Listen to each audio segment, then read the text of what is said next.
Tennis legend Mats Wilander has slammed the atrocious behaviour of Nick Kyrgios amid fears the Australian player's antics will influence youngsters. Kyrgios, 26, enjoyed a tremendous start to 2022, capturing the men's doubles crown with compatriot Thanasi Kakinakis at the Australian Open.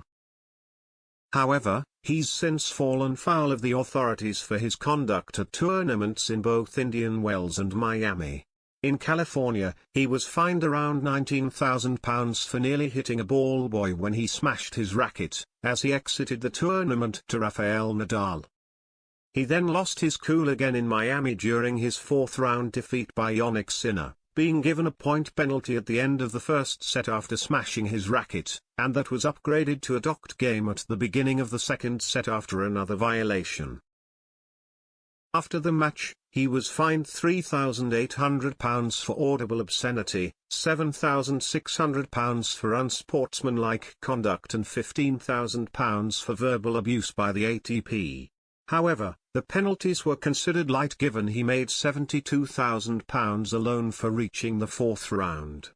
And now Wilander, who won 7 Grand Slam singles titles as a player, has voiced concerns that youngsters are seeing the player as a role model, and I do know from Leighton Hewitt telling me that every kid in Australia basically is doing what Nick Kyrgios does, the Swede told Tennis World Juicer. I'm not saying they're throwing rackets and whatever, but they hit the ball like Nick Kyrgios, and that's kind of bad enough in a way because Nick is so talented, but he doesn't use his feet at all in any of his shots. He just slaps it with his arm. And they look up to these guys. So I think it's atrocious.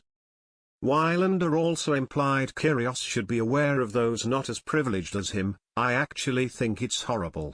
I think breaking a racket on a tennis court is the lowest for me because most kids, they cannot afford to buy tennis rackets. Kyrgios will play in the French Open in May, having snubbed the tournament since 2017. He announced a U-turn this season, claiming his girlfriend persuaded him to play because she wants to see Paris.